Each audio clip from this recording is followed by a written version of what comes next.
Hello, good afternoon. Today we welcome Esteban Echeverry, who will talk about the sustainable impact of Cap-Net's virtual campus powered by OpenEDX. Right. Welcome, Esteban. Okay, thank you.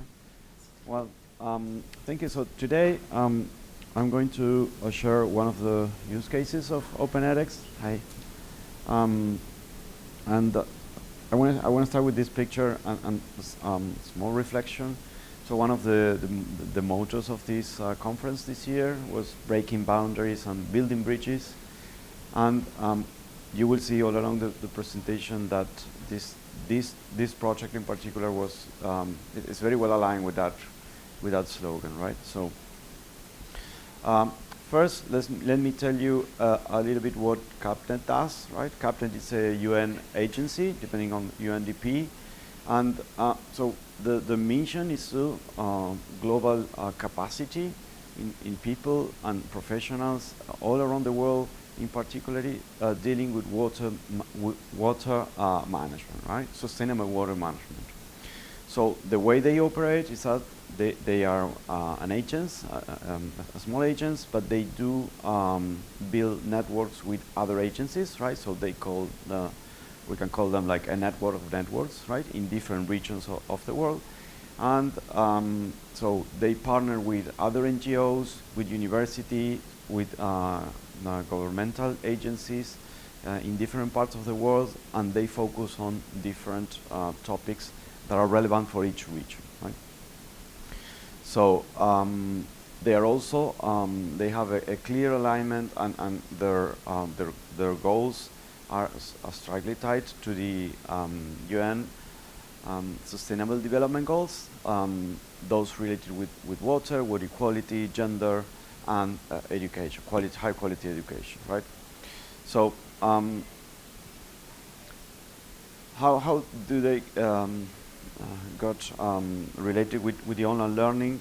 So when they started around 15 years ago as an agency to develop a water capacity for particularly the global south. That's the main region of action. So they started getting subject matter experts from these different parts of the world, in-person trainings, right? So they needed the budget to travel from one part of the world, all the budget that you need when you do an in-person event, especially when this is spread out all around the world, right? So along this path, they started experimenting with online learning, right? Very timidly at the beginning, and I think it was a very interesting approach because they started with as a pilot, right, with a WordPress plugin, and they start learning the ropes, right? So that was an interesting approach. And suddenly they found out that there was a lot of interest, there was a lot of movement over there. So these online learning offerings start growing, and well, they reached a moment when they found that the tool was not fully prepared for the scale that we're starting to get, the scale of users' interest, and also the plans for the future, right? So they had a vision that was becoming a water knowledge hub, right? A point where everyone addresses when they were looking forward to improve capacities in water and sustainability, right? So they embark in the mission of migrating, right, from this initial e-learning tool, the WordPress website with an e-learning plugin. And I wanted to clarify here or to express the different criteria and the implications that this migration had for this organization, right? So the challenges that they faced were, first, they were a small team. There were six at that time, right? So they are aiming to train the global south with many initiatives, with only 6 people, right? So and part of the team, they had different responsibilities, right? But they had the small team. The team was specialized in water capacity building and dealing and partnering with different organizations, but they did not have technical knowledge. They didn't have a technical team. Of course, they had budget constraints, right? So, and also, well, they wanted to do it relatively quickly, right? But they, as being part of a big organization that is a network of networks with different stakeholders, there were internal processes, procurement processes, right? So everything had to enter into this framework.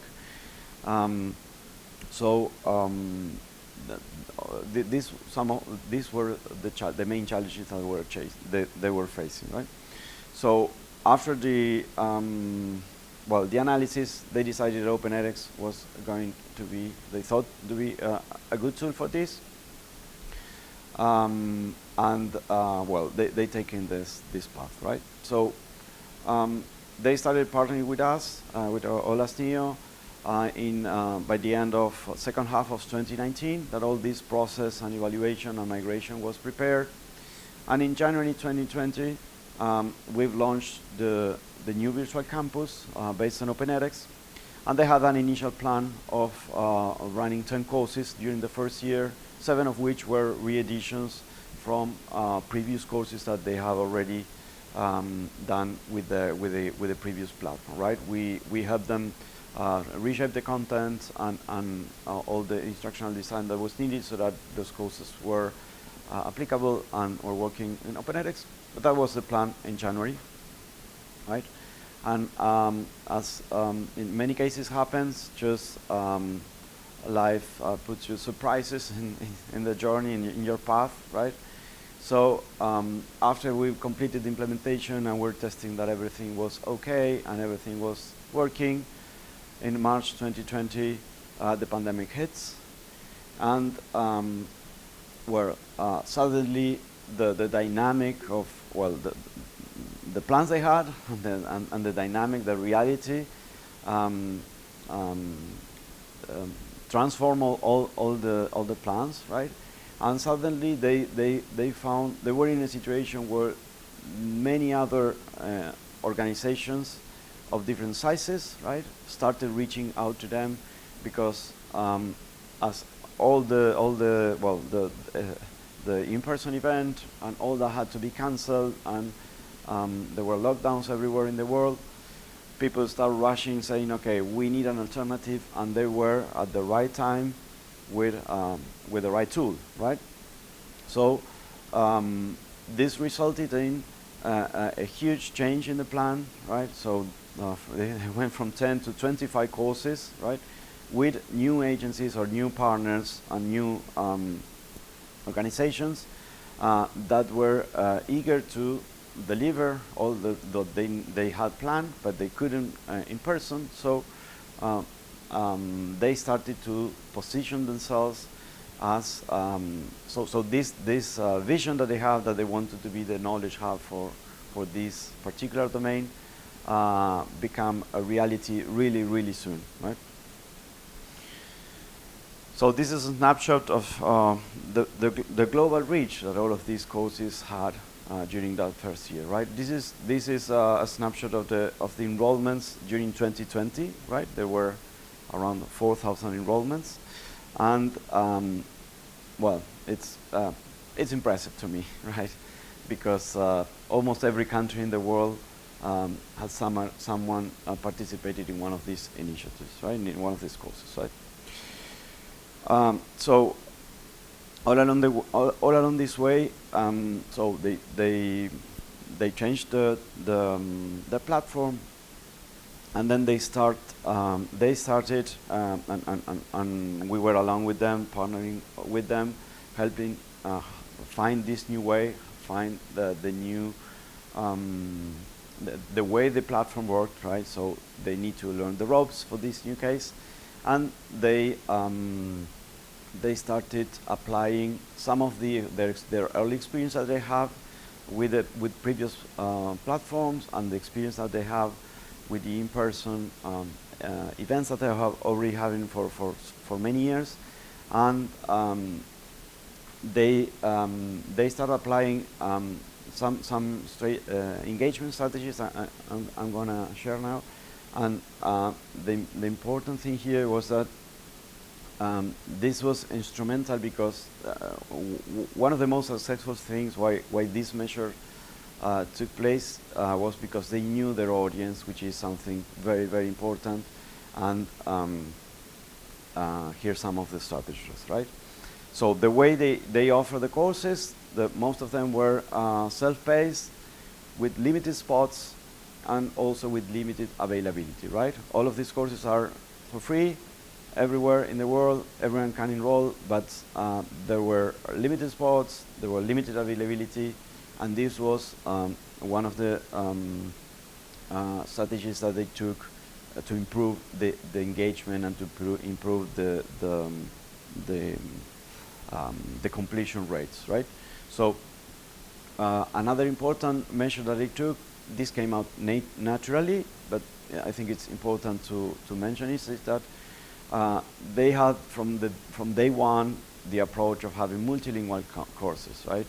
Not only the text, but also the videos, captions, and all of these items that, well, also that was why OpenX was well considered when they did the evaluation of different alternatives, because it was already in the core of the platform, right?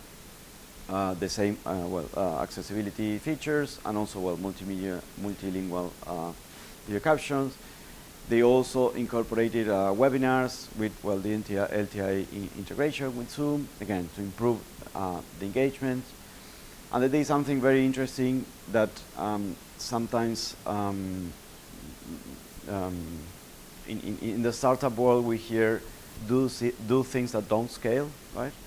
So they did it, right? And they did something that is looks simple, requires some effort, yes, but it has a huge impact on engagement, right?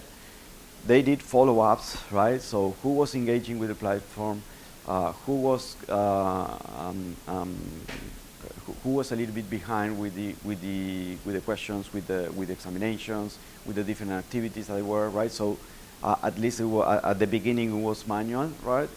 But they were on top of that, and they were sending emails, right, to people that were falling behind, or they have access a couple of days, but then they stayed. They didn't log in, and with that, also they started experimenting with cohorts, right? Big course with small cohorts and live sessions, right? So they did a combination of all of these things. They also added the student help desk support, right? So sometimes, again, when all of us we are involved in these kind of projects that maybe were focused on certain small details of the platform or the technology, but we, I mean, they had a very clear. They really knew their audience, right? And they say, okay, we need to provide some kind of support, right? So we helped them also with this. Just a simple email where they could write for help, and actually they did, and in many cases the issues, although they were simple, they were a block for the students, right? So all of these items improved the learning experience and resulted in having a 51% completion rate for their enrollment, right? Which is a very interesting approach, right? So I've just mentioned that they had this. So the language is one of the it's one of the barriers that sometimes it might be overlooked, depending from which region of the world you come.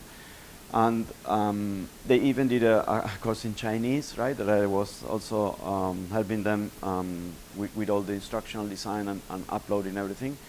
And this is important because um, I mean, in some regions, there's no way to reach and to connect with students if you don't talk with their own language, right?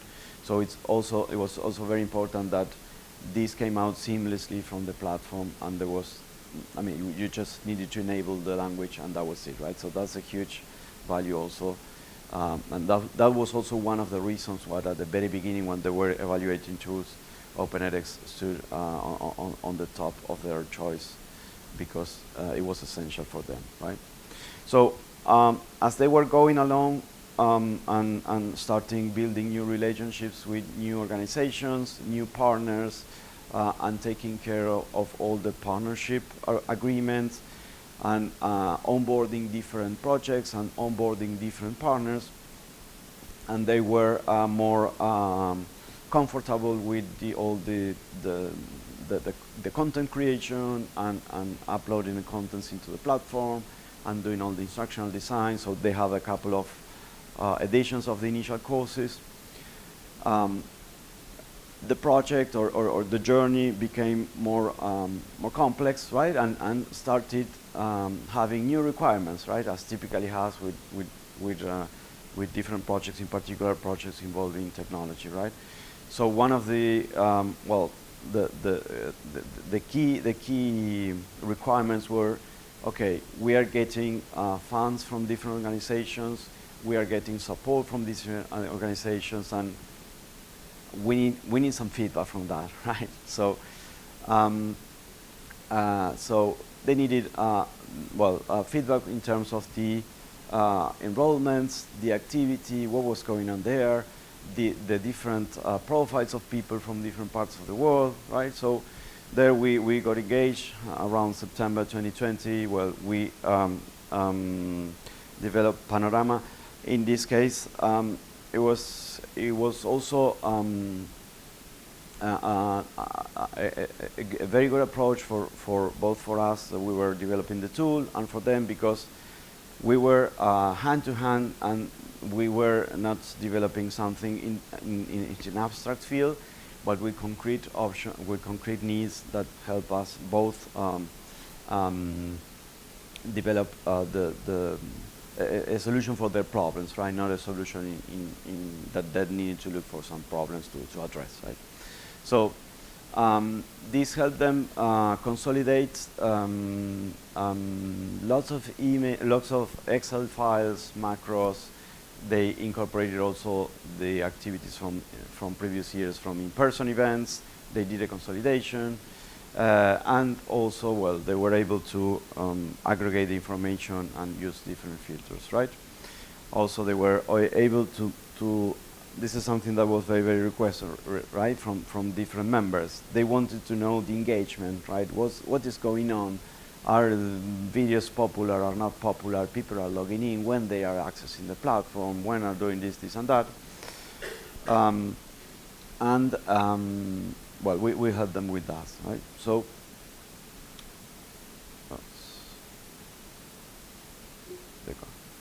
so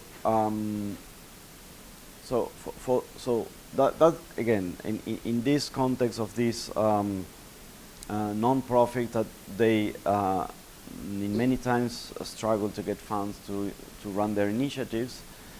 That was a very important element, that they needed feedback, and they needed accurate feedback. So once this initial feedback from enrollments and engagement was done, again, the needs evolved, and they wanted more for that, right? So they were asking for more customizations, right? And that was also something that the platform OpenEdX is very good at. So it really addressed the needs, right? And also they wanted to know more about their audience, right? So who are the students? Because yes, we know from what country they come from. We know how many enrollments we have, but we know more granular data, right? So they wanted more information about the students, and then they wanted more information about the impact of the courses, because with certain indicators, you can have an overview of the interest, and you can have an overview of the, let's say, quantitative perspective. But you also needed to, they also wanted to know, like, more in depth or more like the quality and more rich analysis, right? So for this, we worked together, and again, another very interesting feature is that being in an open source environment, that you have the freedom to play around with the options and integrate other tools. They wanted to ask this more detailed profile at the beginning. Initially, they wanted to add it when people were registering for the platform, but sometimes if you ask for too many requisites when they are registering, typically people desist to do it.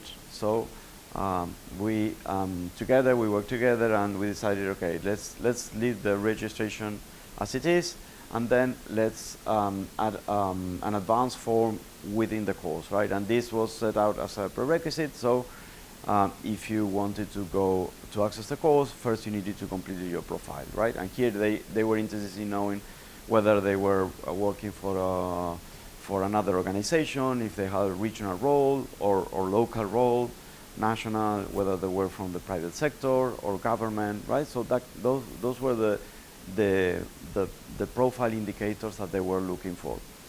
Also, all along this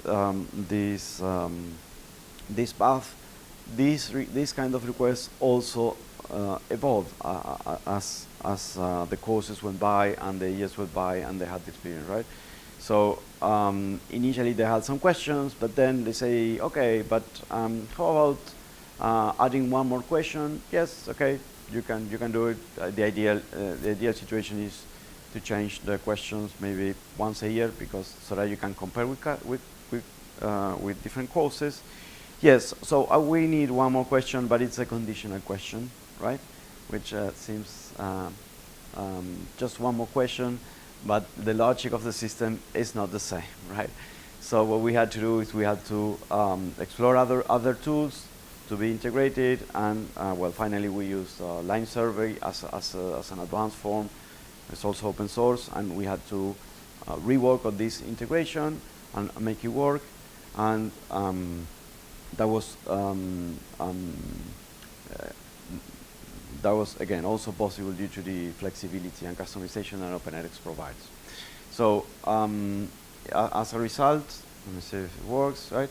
So they added these advanced forms, and the advanced form were going to be reflected on the analytics, right? So they were able to easily access all the information that they have for the profile of the students. And also for them, it was very important being able to grant access to this kind of information to sponsors, right? To sponsors, to financial partners, and to other partners directly without having to spend time working themselves, doing the analytics there, right? So they did this is one for the profile, that's how all courses were there, and you were always able to play. The same they did when they finished the course, right? So they wanted to see whether the course was working, if there was interest, and all that information, right? So again, there was another form at the end. They needed to complete it to get the certificates, and once they completed, all the information was consolidated and aggregated here, and they were able to share one particular sponsor, that one of the access that they were only seeing their own data and not the other courses, right? Then they wanted to measure the impact of the courses, right? Let's see if it works.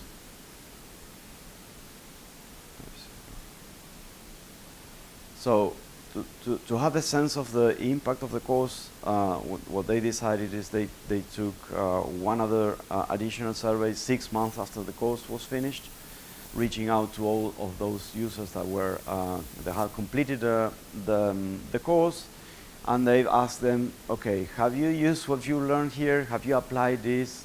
Have you shared? So this one part of the were closed questions, as you can see here. Then there was one of the slots or one of the entries will say, okay, can you explain a little bit what you've done with this? And well, in this case, people share their experiences, and well, there were very, very interesting cases. Just some of the cases where people took what they learned in the courses and were able to work with the local government to generate new laws or new regulations, or maybe put some pressure on again some organizations or regulators to improve the water situation, right?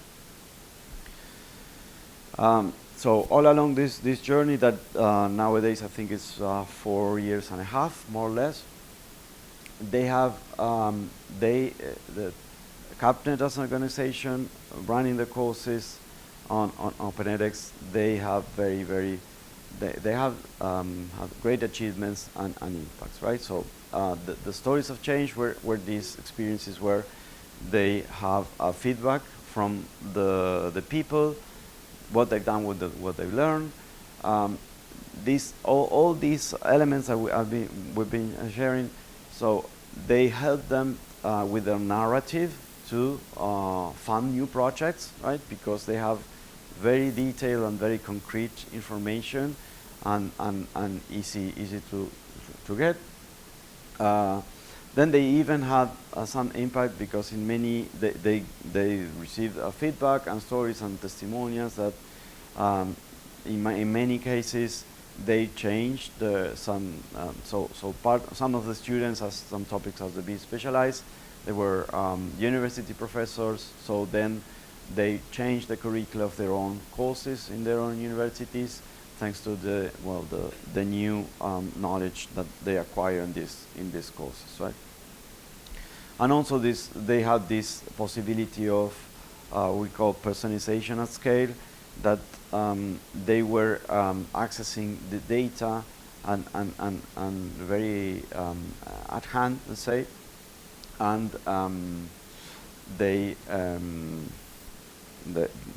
that improve and release them from having to dig into different places, and they were more available to do other tasks, right? So some of the achievements, so they've had 20,000 users all along these years, and 29,000 enrollments, right? This is a timeline of the enrollments that they had, right? The first year is 2020. So as you see, they little by little, right? They start growing, right? And well, yes, pandemic was a hit. Everything was upside down. It was their first year with the platform. They had to know how to deal with it, understand how to manage. But they, as the platform was so, I mean, everything was so robust, easy, and it was easy to learn, right? On these kind of things, they were flexible enough to find the path for that, organize all their tasks, and then keep on doing what they do best, that it is engaging with other organizations, going and look for new projects, new initiatives in different regions of the world. And although the pandemic fortunately is gone, they kept on growing, right? Because that meant that they were able to position themselves as a knowledge hub. That was the vision that they have. And well, here you can see a reflection on the enrollments. And well, this year we are half of the year, and everything indicates that they will have more enrollments. They will keep on growing, if you see last year, right? So they were able they were able to build 141 courses. A fraction of that were re-editions. But again, let's remember the constraints that they had at the beginning, right? They have budget constraints. They had a small team, right? Because they were 6, but well, one person was an administrative role, right? There was one with the campus. There was another one with the marketing and the materials, and then, well, there was the director that was more in charge of the partnership and the contractual conversations. So, from our perspective, this is a great scenario and a great case to show how a small organization with a strong purpose and decided can be really find a huge leverage using the OpenEdX platform. So people got engaged, videos, the text, right? So they were able to analyze all the engagement with the students. And before we go to the key takeaways,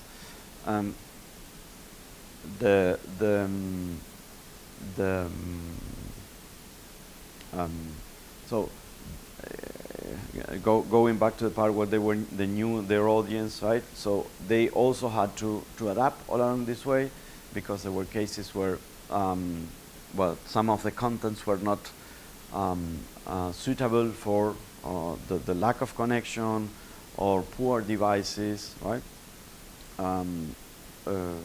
So it was important for them to being able to be flexible with that, right?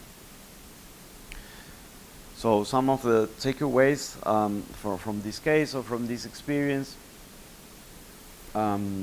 it's really important when an organization is looking forward to evaluate an online learning platform, to have a strategic planning before evaluating the tools, right? This might be intuitive, but it's not always the case. So this is a good opportunity to refresh this idea. In many cases, we come across different conversations, initiatives, and although we are on the technology side, on the technology provider side, and we know the tools, sometimes these analyses, they overpass this step, right? And they start focusing on the tools. But our suggestion is that always just, it's important to have a plan before the tools, and then, well, find the most suitable one, or being able to adapt or to prototype or change if it's not working, right? So it is also the experience that Cap-Net had with the OpenEdX platform. Some of the most relevant elements for them: flexibility, right? If in other environments, I mean, you need to take what you have, and that's it. So here it was instrumental for their achievements and the impact. Well, of course, the cost is something important, because when you plan to reach the global south, right? I don't know how many millions we are in the global south, but definitely you cannot go with an option that has a per user license, right? You need something that is effective in that perspective, right? And also the importance of getting feedback of what is going on there, right? Another important factor is the ownership, right? For these organizations, the non-profits, I mean, they have limited resources, limited budgets, but ownership on the data, ownership on control on the destiny, right, of the project, on the destiny of the technology, up to the extent where one can have control over those paths. It's something that is very, very important, and also it's as it was mentioned in some of the talks today. So technology is only part of part of the picture, right? So the engagement with the people, working together, taking into account the experience and different perspective, that was something that was instrumental for their success and their achievements, right? So, well, this is more or less the presentation that I have. So, thank you, and well, it's great being here, and let me know if you have any questions.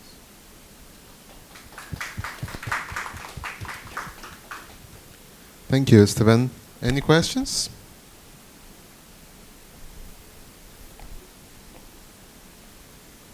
I was just curious about the engagement thing that you said in the beginning of the presentation, where you were saying about limiting the seeds creates more engagement. I mean, the first point in the engagement slide, that was towards the beginning. Yeah? Yeah, so I mean, how does that work? I mean, how does limiting the seeds and limiting this one creates? So this is a heat map, right, with the activity. So with this, this one has a.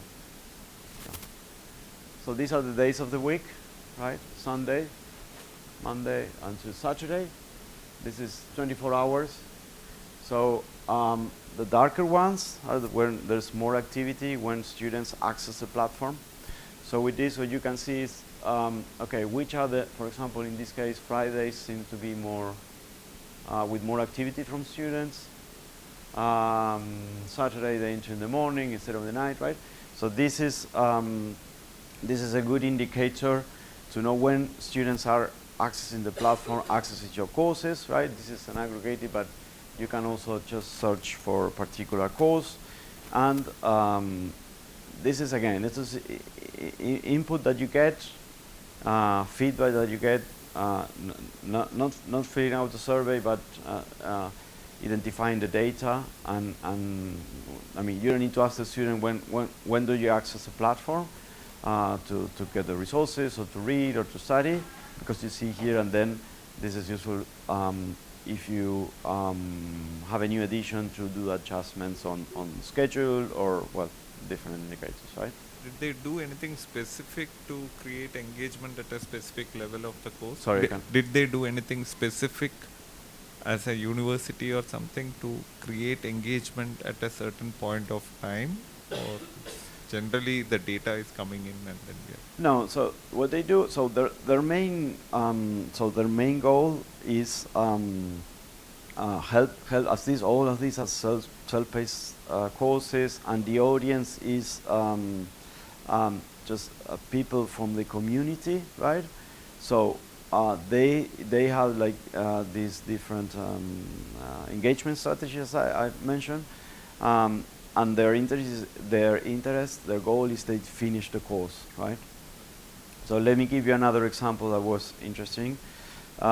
So that you can have a picture of what the audience, right? So there was one course that was about droughts, right? And floodings, right? How to deal with that, how to deal with the governmental institutions. In many cases in this area, there are cases, for example, there's a river, but the river crosses 3 countries, right? So any measure that you want to take there, you need to engage with 3 countries, 3 governments, with all the complexity that it has.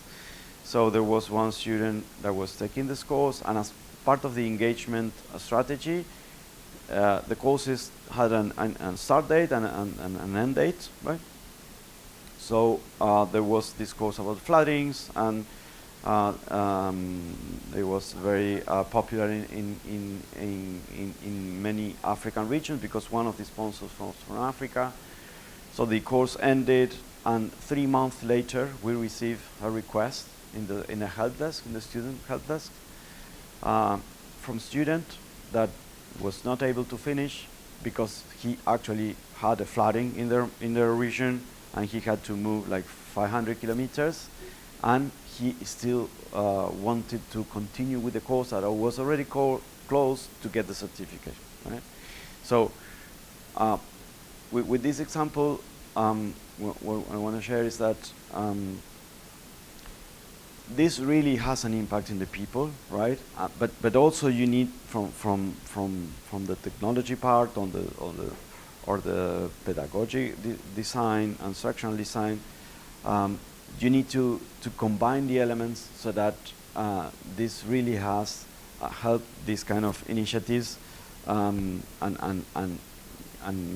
get more engagements, and more engagement means more impacts in people's lives, right? Any more questions?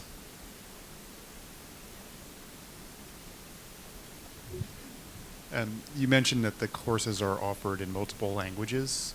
Did you accomplish that by making copies for specific languages, or did you have a different approach? Yes, the way we did is we basically copied the course, and we had to do the translation. I mean, it was a copy of the course, and with the same structure, we needed to replace the contents, and we needed to replace the videos, right? There were some initiatives in the community to find something to work around. I was involved in the requirement side. But there still wasn't any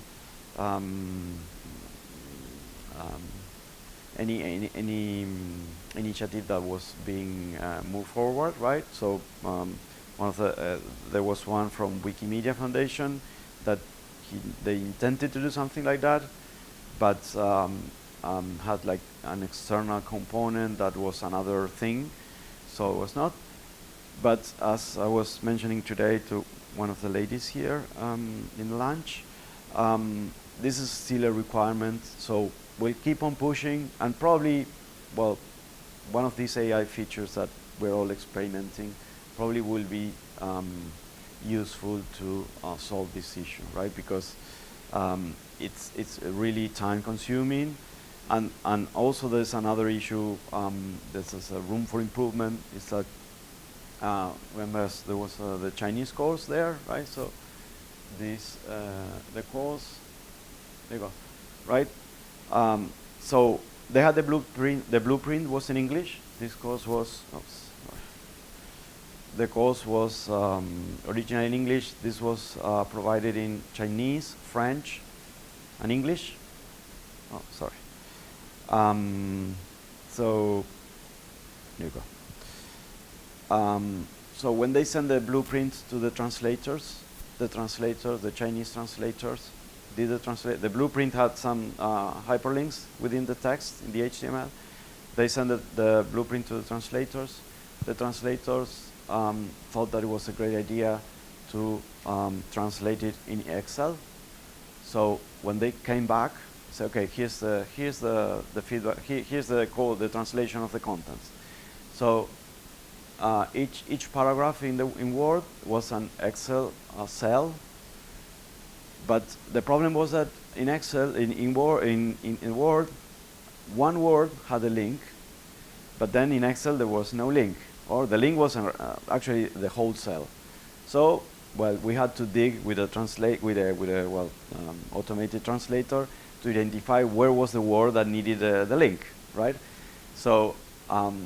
Yes, there's room for improvement there, and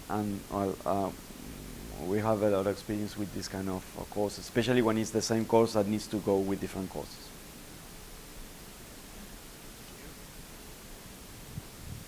Thanks so much, Esteban. That was great. My question's a little off topic. I'm just curious. I was looking at the panorama graphs, and it looks beautiful. Couple questions. One is that available as like an X block? This is sort of the first question. And then the second question is, have you a chance to compare it to aspects that just came out in Redwood and differentiators? It's an interesting question. Thank you for the question. Yes, it's available. I'm not sure it's Xblock is the right connection, but there's possibility to be connected to self-hosted instances and so on. I haven't had the chance to see the aspects, but let me share some of the rationale of why Panorama is here, or why it was here. So for us, in particular, well, when we were implementing this with Cap-Net, insights was around, right? And we've had different requests. They were one of those, and just we needed to provide a solution to to a requirement, and so we took this path. Well, to make the story short, we kept on working with this, and for many of our use cases was relevant. It was useful, and then the efforts from the community. Well, there were different efforts, and finally they took the aspect path, right? But again, I think it's an alternative, and probably as we keep on evolving, we will see if there were any, I don't know, time for continue the collaboration or merge what it is possible to be merged, or maybe they are just different alternatives, so that everyone can choose what suits better for their needs. Thank you. I think we have time for one more question. Oh, I guess that's it then. Thank you, Esteban. Great. Thank you very much.